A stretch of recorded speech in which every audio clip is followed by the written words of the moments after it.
Hi, it's Colin Warren here, just following up on a recent consultation. As I said, we're going to share with you some videos which we hope you can work on over the next few weeks to improve your pain and hopefully improve function. This is one of the key ways we hope to help you avoid surgery, but we will follow up, as I said, in a few weeks and see how things are going. I'm going to hand you over now to our physiotherapy team, who are going to demonstrate the exercises for you, and we look forward to following up and helping you any way we can. I look forward to seeing you soon. We are going to start with our pendular exercise. Holding onto a bed or a chair or a stable surface, let the affected arm swing. Just nice and gently, letting it relax. We're going to aim to swing forward and back, keeping your elbow locked out straight so the movement is purely coming from your shoulder joint. We're going to go forward and back. We're also going to go side to side across the body, aiming to increase the range of movement as we go. We're also going to go round in circles clockwise, starting with small circles and increasing as we go. I'm also going to go anti-clockwise, small circles and increasing the range as we go. Next exercise is our assisted shoulder flexion. Lying flat, grasp the two arms together in front of the chest, elbows locked out straight, using your good arm to raise the affected arm up and over your head. Keeping the movement slow and controlled, pushing as much as you can, and as you're coming down, keep the affected arm supported with your good arm.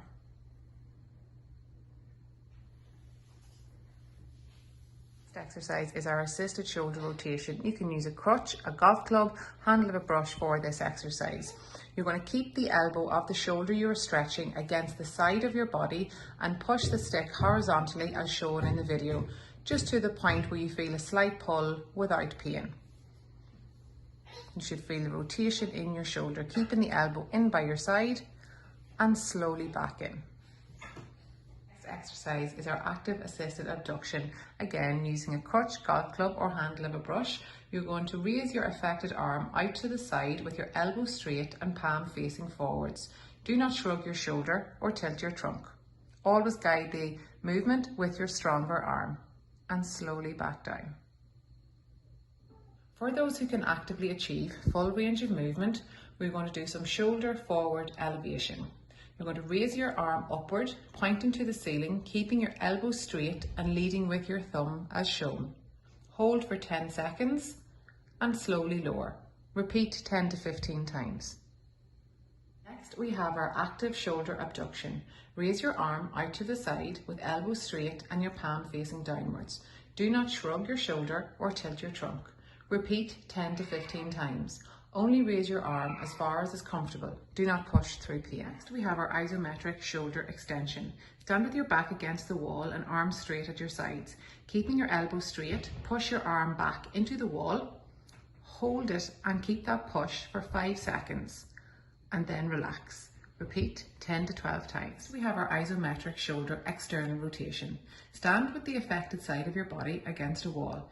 Bend your elbow to 90 degrees. Push the back of your hand slowly into the wall. Hold for 5 seconds, maintaining that push, and then relax. Repeat 10 to 12 times. Next, we have our isometric shoulder internal rotation. You're going to stand with the elbow of your affected arm at 90 degrees. Imagine you're going to take your forearm across your chest. However, you're going to block this movement with your good arm. So you're pushing out against the affected arm and pushing in with the affected arm. Hold for 5 seconds and repeat 10 to 12 times. Next, we have our isometric shoulder adduction. Place a small pillow between your inner arm and the side of your chest as shown. With your arm, squeeze the pillow against the side of your chest. Hold for 5 seconds and then relax. Repeat 10 to 12 times. We have our isometric shoulder abduction. Have your arm at 90 degrees against the back of a chair. Resist the upward motion to the side. Slowly and gently push your arm against the back of a chair. Hold for 5 seconds and then relax. Repeat 10 to 12 times. Next, we have our scapular setting. Lie on your stomach with your arms straight by your sides. Gently draw your shoulder blades together and down your back as far as possible. Ease about halfway off from this position and hold for 10 seconds and relax. Repeat 10 times. We have external rotation.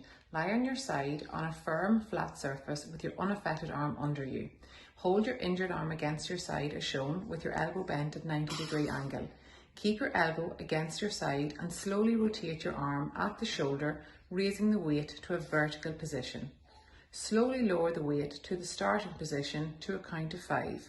Repeat 10 to 12 times. We have our standing row. Attach a TheraBand to a doorknob or other stable object. Stand holding the band with your elbow bent and at your side, as shown in the start position. Keep your arm close to your side and slowly pull your elbow straight back. Slowly return to the start position. Repeat 10 times. Standing internal rotation. Attach the TheraBand to a doorknob or other stable object. Stand holding the band with your elbow bent and at your side, as shown in the start position. Keep your elbow close to your side and bring your arm across the body, pulling on the band. Slowly return to the start position. Repeat 10 standing external rotation. Stand holding the band with your elbow bent in and at your side, as shown in the start position. Keeping your elbow close to your side, slowly rotate your arm outward, pulling against the band. Slowly return to the start position. Repeat 10 times. Have bent over horizontal abduction. Lie on your stomach on a table or a bed with your injured arm hanging over the side. Keep your arm straight and slowly raise it up to eye level. Slowly lower it back